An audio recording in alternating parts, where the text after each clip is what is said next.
정말 가족분들도 아까 얘기 드렸습니다만 뭐 너무 진짜 하늘이 무너지는 그런 기분이셨을 것 같은데 아니 이게 또 참 그 관행 씨의 그 어머님과 남동생이 두 분 다 간호사시라 그래요? 네. 아 이게 두 분 다 간호사십니까? 네. 아 그러시군요. 그리고 그 아버님께서 예. 의사 선생님이시래요. 아 그러세요? 네. 아니 집안이 다 그 의료계 네. 쪽에 다 이렇게 종사를 하고 계시네요. 아버님께서 좀 나와 계신데 그 당시에 좀 어떠셨는지 얘기를 해주실 수 있겠습니까? 지금 기억을 해보자고 하면은 아직도 생생한 기억들이 많이 있거든요. 네. 그래서 그날 12시 좀 넘어서 번개를 맞은 것 같고 제가 연락을 받은 게 12시 한 20 몇 분 정도에 초대병원 응급실에서 이제 담당이가 그 심폐소생술을 이미 지금 20분 넘게 하고 있는데 심장이 돌아오지 않는다. 그러면서 언제쯤 올 수 있겠느냐. 그래서 직장이 이제 서울이고 다 서울에 있어 놓으니까 지금 당장 내려갈 테니까 열심히 좀 해 달라. 또 내려가는데 전화를 해볼 수가 없더라고요. 무서워서. 혹시나 결과가 어떻게 나올지. 그래서 관행이가 성격이 좀 급한 게 좀 있어가지고 한 번씩 그 발목 삐고 막 할 때가 있거든요. 그래서 아 이거 또 어디 털털하게 어디 좀 다쳤는가 보다 이제 그 정도였는데 심장이 안 돌아온다. 지금 당장에 오셔야 되겠다. 그때부터 이제 반은 내 정신이고 반은 이제 어떻게 하면은 광주까지 빨리 갈 건가. 지하철 타러 달리고 이제 수서역에서 내려서 달리고 해가지고 강남에서 30분 만에 SRT를 올라타본 적이 한 번도 없던 것 같아요. 근데 다행히 그때 표가 있어가지고 뭐 표 없어도 그냥 일단 타고 볼 거였으니까 이제 타고 이제 내려갔죠. 한 10분 뒤에 전화가 왔거든요. 그래서 아 이제 심장은 다시 돌아와가지고 이제 그래서 아 이제 감사한다고 이야기하고 이제 눈을 뜨고 이제 그렇다고 해서 이제 한시름을 놓고 이제 내려가서 딱 응급실 들어가서 이제 아빠다 보호자다 이제 그렇게 이야기를 하니까 설명을 해주는데 저기 있다고 보는데 아니 이게 기관지 삽관을 해놓고 의식이 없고 기계를 다 걸어놨더라고요. 그래서 아니 의식이 돌아왔다는데 해서 물어보니까 이제 폐에 이미 갑작스럽게 물이 많이 차가지고 아무리 이제 산소를 밖에서 불어 넣어도 이제 산소 공급이 안 된다. 그래서 이제 그 상태에서 이제 이게 버텨지면은 이제 살아날 수 있는 건데 이제 못 버텨지면은 이제 죽는 거다고. 근데 이제 시간이 10분, 20분, 30분 지날수록 산소 농도는 계속 올려가고 정압제는 계속 올려가고 눈앞에서 이제 죽어가는 게 보이는 거예요. 그래서 이제 예, 우리는 살아나기만은 이제 바라는 것이고 뭐 내 아들이라고 하니까 내 아들인 것 같은 정도로 많이 부어 있고 많이 안 좋아 보인다. 이제 거기서부터 다시 또 이제 답답하고 이제 이걸 어떻게 해야 될 건가. 길고 답답했죠. 예. 꿈인지 생신지 이게 현실인가 하지만 저도 못 본 수많은 처치를 했거든요. 몸에다가 마음 아팠죠. 얼마나 고통스러울까. 거기서 이제 치료를 못 하시고 지금 이제 옆에 조영수 교수님이 계시지만 전대학교 병원으로 옮겼다고 그래요. 그 교수님 어떻게 된 건지 좀 얘기를 좀 해주시죠. 처음에 조선대병원에서 이제 의뢰가 왔었고요. 환자분 상태가 너무 안 좋아서 좀 치료가 이제 어려운 상태여서 저희가 한번 치료를 좀 더 해보겠다고 이제 받았는데 처음에 환자 왔을 때 상태가 몹시 안 좋더라고요. 처음엔 좀 제가 좀 자신 있게 덤볐는데 한 10분 만에 이 상태로는 더 이상은 안 되겠다고 생각을 하고 이제 에크모 치료라는 걸 시작을 했습니다. 아니 이게 저 에크모가 이게 이제 교수님이 계신 병원이 전국에 유일하게 응급의학과에서 직접 그 에크모가 가능한 곳이라고 그래요. 네네. 이 에크모가 정확하게 뭡니까? 본인의 이제 심장과 폐 기능이 제대로 되지 않기 때문에 피를 이제 다 밖으로 꺼내서 몸 밖으로 꺼낸 다음에 그 피에 산소를 주입해서 기계가 모터로 다시 몸을 순환을 시켜주는 거기 때문에요. 아 심장과 폐 기능을 밖에서 대신을 해주는. 네네. 그러니까 완전히 응급 상황에 쓰는 그런 기계인가 봐요. 네, 응급 거의 죽기 직전 상태가 아니면 잘 안 쓰는. 마지막에 네네. 쓰는. 네. 아 그렇군요. 이게 그 교수님께서 처음 보신 우리 또 관행 씨의 그 상태는 좀 어땠습니까? 처음에는 일단 심폐소생술을 40분 넘게 해서 심장이 멎은 시간이 너무 길었기 때문에요. 당연히 의식도 전혀 없었고, 그다음에 혈압이 승합제라고 혈압 올리는 약을 쓸 수 있는 약들을 최대한 농도로 다 쓰고 있었음에도 혈압이 뭐 정상인의 절반도 유지가 되지 않아서 혈압도 유지가 되지 않고 있었고, 또 산소도 인공호흡기를 쓰고 있는데도 저산소증이 굉장히 심해서 그 상태로는 뭐 한두 시간 이내에 사망할 수밖에 없는 상태였습니다. 아이고. 네, 지금 언제 죽어도 이상하지 않은 상태였었죠. 네. 그만 오셨구나. 그날 비가 엄청 많이 오고 천둥 번개가 엄청 많이 치는 날이었는데 제가 근무를 하고 있었거든요. 근데 갑자기 전화가 와가지고 낙뢰 맞으신 환자분이 오고 있다고 준비를 해달라고 하셔가지고 낙뢰 맞으신 환자분을 처음 보는 그거여가지고 오신다고 약간 어떻게 해야 될까 걱정이 먼저 앞선 상태에서 환자분을 이제 받았는데 환자분이 달고 있을 수 있는 모든 기계를 다 달고 오셨더라고요. 일단 낙뢰 사고라는 게 한마디로 감전이 된 거잖아요. 그 감전 전류로 인해서 어떻게 환자의 장기라든지 이런 게 어떻게 손상이 됐을지도 일단은 바로 파악이 되진 못하는 상태고, 추후에 어떻게 회복에 차질이 생길지 아니면 좋은 경과가 될지 이런 거가 좀 많이 걱정이 앞섰던 것 같습니다.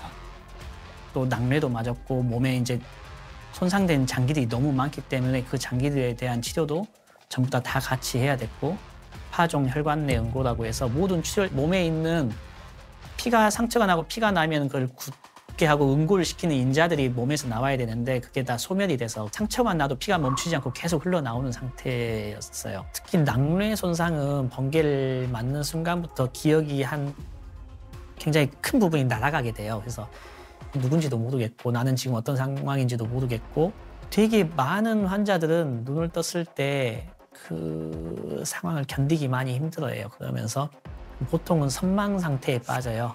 정신 착란 증상들이 많이 보이거든요. 헛소리도 많이 하고 그날 밤을 넘기기가 거의 불가능하다고 제가 판단을 했기 때문에 가족분들한테도 상태에 대해서 객관적으로 설명을 드렸고, 아이고. 당연히 가족분들도 굉장히 충격을 많이 받으셨을 걸로 예상이 됩니다.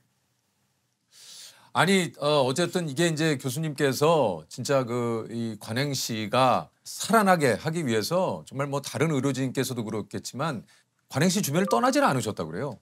네. 예. 떠날 수가 없었던 너무 안 좋아가지고요. 환자 네. 상태가 또 출혈이 전혀 잡히지 않아가지고요. 코, 입, 뭐 그다음에 혈관에 뭐 바늘 들어간 자리들 뭐 다 피가 멈추지 않고 계속 새 나오고 참. 너무 안 좋은 상태다 뭐 자리를 비울 수가 없고 계속 처치를 밤새 해야 했습니다. 거의 너무 좌절스러웠고요. 부모님이 이제 자주 이제 환자분 상태를 보러 오고 하는데 마주치는 게 너무 불편하더라고요. 이렇게 부모한테 자식이 죽을 것 같다는 얘기는 정말 하기 힘들고, 지나가더라도 이렇게 못 본 척하고 이렇게 눈이 마주치지 않으려고 좀 노력을 하고. 조 교수님도 이제 우리한테 직접적으로 말은 할 수도 없고 뻔히 이제 죽을 거라고 생각을 했을 거니까, 의사든 아니든 간에 그런 일을 막상 닥치게 되면은 차라리 모르는 게 나을 수도 있다고 생각하는데, 바라는 마음은 다 똑같거든요. 알든 모르든 어떻게 될지. 뭐 확실한 것은 믿어주는 게 제일 중요한 것 같아요. 관행이를 믿고 또 이제 그러게 치료해준 그 의료진을 믿고 뭐 기다려야지 뭐 다른 사람들이 좋아지리라 이제 서로 이제 손 잡고. 관행이 무조건 깨어난다. 그건 저희 가족 셋 다 똑같았어요. 그냥 무의식적으로 머릿속에 그 생각이 들어왔어요. 예. 이제 그러면 얘를 어떻게 살려야 될지 그거에만 집중을 했던 것 같아요. 아니 어쨌든 이제 이렇게 좀 애타는 시간을 관행 씨가 이렇게 의식이 돌아오지 않아서 힘든 시간을 보내고 있었을 텐데 한 이틀 이후에 뭔가 희망이 좀 보였다고 그래요. 네. 하루 정도 지나니까 이제 출혈이 좀 잡히기 시작하고 피 검사 결과가 조금씩 좋아지더라고요. 이틀 정도 지나니까 에크모를 거의 뗄 수 있는 상태까지 몸이. 진짜요? 네. 보통 이렇게 에크모 치료를 하고 이렇게 빨리 좋아지는 경우가 드문데 한 이틀 만에 완전히 너무 빠른 속도로 갑자기 하루 정도 지나니까 좋아지기 시작해서 이틀째 거의 에크모 뗄 수 있는 상태까지 치료가 힘들기 때문에 수면 마취를 해놓은 상태였는데 그 마취제를 풀고 확인하니까 의식이 있더라고요. 네. 아니 이게 진짜 당시 어머님께서 요 그 관행 씨의 호전 기록을 하나하나 다 남기셨대요. 아, 그러세요? 이제 그 달력의 기록을 파보니까 그 다음 일요일에는 펜을 써서 종이에다 이제 의사소통을 했다고 나와 있더라고요. 근데 그때까지도 중환자실에 있을 때는 잘 기억이 안 난 것 같고 기억이 잘안 그 나시죠. 다음 주 수요일쯤부터는 좀 기억이 났다고 생각을 해요. 지금 와서는. 그러니까 지금 관행 씨 기억으로는 한 그 일이 있은 이후로 한 10일 정도 후부터 이렇게 뭔가 조금 기억이 좀 나시기 시작하는 거군요. 네, 전날 저녁부터 그 이후로 한 7일, 8일 정도 거의 이거는 진짜 뭐 조금 전에 교수님도 얘기하시고 다 뭐 저희들도 느끼기에 그렇습니다만 거의 기적이라고밖에 그렇죠, 할 수 없는 일 기적이죠. 아니겠습니까? 이게 그 관행 씨의 사고가 의학적으로는 이제 99%가 이게 사실은 사망을 하시는 생존 확률로 보면 약 1% 정도 되는 좀 확률이라고 하는데 의식을 깨셨을 때 그때는 이제 완전히 정상적인 회복은 안 하셨고 그냥 약간 눈도 뜨시고 간단한 저희가 하는 질문에 간단하게 응해 주시기만 하셨었는데 한 하루 정도 지나니까 환자분께서 달력을 달라고 하셔서 벽에 달력을 걸어드렸거든요. 근데 본인이 의식이 깨기 이틀 전은 기억이 안 나신다고 하시면서 이날부터는 뚜렷이 기억이 나신다. 심정지가 발생한 이후에 이제 최후의 수단으로서 에크모를 이제 시작을 하고 나서 보통 의식이 안 돌아오는 경우도 많으시고요. 보통 마지막은 이제 심장 이식까지 해야 되는 경우가 많이 생기거든요. 회복이 되지를 않으셔서 사실 이렇게 바로 회복이 되는 경우는 일하면서 많이 보지 못했던 것 같습니다. 관행이 그 침대맡에 제가 그걸 걸어놨거든요. 현실 감각을 살려주려고. 내가 여기 왜 왔는지도 구분도 안 되고 할 것 같아서. 그리고 이제 눈 떠서 여기가 어딘지 알겠느냐. 이게 엄마 아빠 알아보겠느냐. 알아보겠으면 눈 깜빡해봐라. 그러면 이제 알아보고 손으로 글씨를 쓰겠다고 이제 이야기를 하더라고요. 그래서 글씨를 쓰는데 여기가 어딘지 알겠느냐. 네, 뭐 그 정도. 글씨도 이제 하도 이제 안 쓰다 가니까 이제 삐뚤빠뚤 해가지고 글씨도 못 쓰고 애가 이제 이 정도 적을 정도 되면은 최소한 다른 데는 어쩔지 몰라도 머리는 정상적으로 돌아온 것 같다. 그때부터 이제 완전히 이제 마음 편하게. 어떻습니까? 깨어나시고 나서 그 기분이라고 할까요? 당시에는 그냥 얼떨떨한 것 같아요. 지금도 좀 얼떨떨한데요. 당시에 교수님 말씀이나 이제 가족들의 이야기를 들어봐도 나한테 그 정도 상황이 왔었다는 것도 좀 안 믿기고 그러니까요. 기억도 안 날 뿐더러 어떻게 하면 좀 더 나아질 수 있을까 그런 생각만 했던 것 같아요. 그렇군요. 이게 뭐 관행 씨가 우리 교수님을 거의 제2의 아버지라고 지금 뭐 그렇죠. 그러실 만해요. 왜냐면은 사실 다시 태어났다고 그러니까요. 해도 무방할 정도로. 사실 1%라고 말은 하는데 그것보다도 낮았다고 생각을 하고요.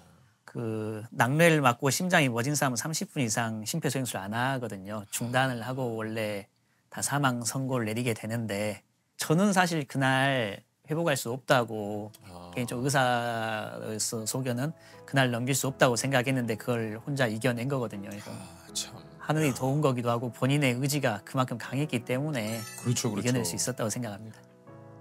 앞으로도 이렇게 환자보다 먼저 의사가 포기하는 일은 없어야겠구나. 마지막까지 최선을 다해야겠구나. 멋지시네. 이런 생각을 했습니다.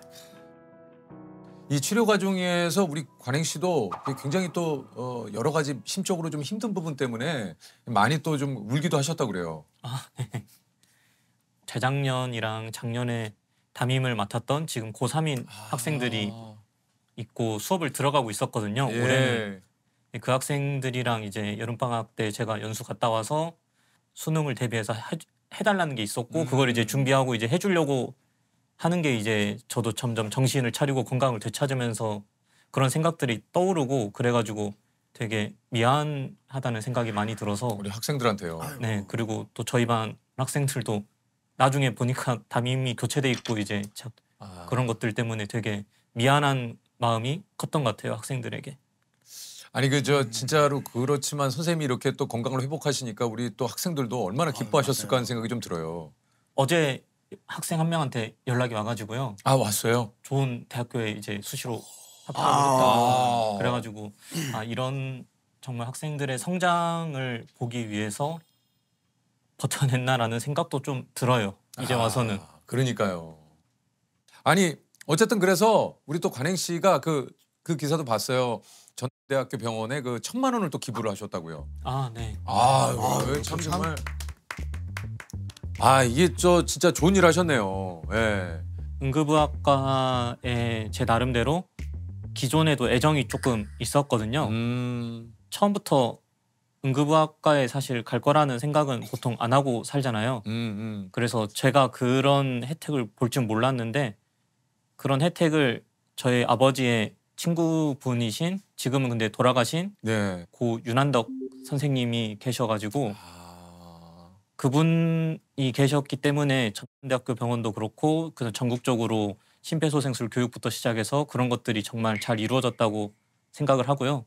그리고 다른 모든 분들께 감사하는 마음도 있어가지고 기부를 하게 됐습니다. 그러시군요.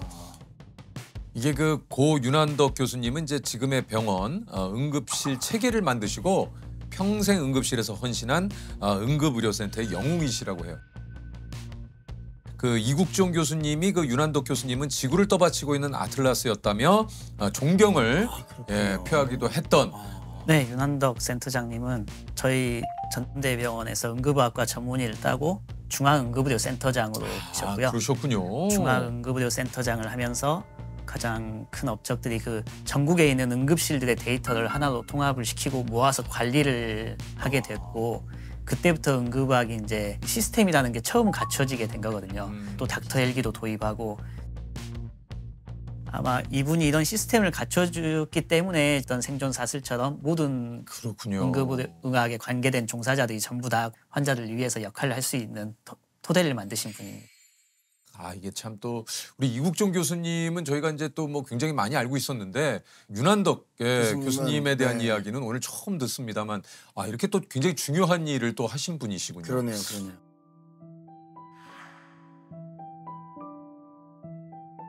한덕이는 학교 다닐 때 너무 친하게 지내던 친구 전대로 온 거고 한덕이는 서울로 올라가 버렸고 걔는 워낙 바쁜 애 집에도 못 들어갈 정도 바쁜 애였으니까 딱 일요일 날 몇 시간 딱 갔다 오는 정도 그리고 나머지는 다 병원에서 사는 생활했으니까 마지막에 맨날 만났을 때 이제 그 이야기를 하더라고요. 근데 센터장 그만하고 이제 조금 편하게 일을 좀 해보겠다고 해서 그게 통화도 마지막이었고 그리고 나서 2월 초에 그렇게 됐으니까 그때부터 확 늙은 것 같아 내가.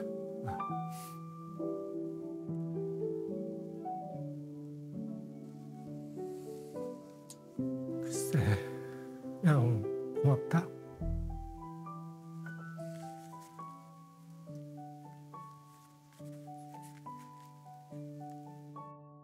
내 아들이 살아난 게 한덕이 덕도 있어 놓으니까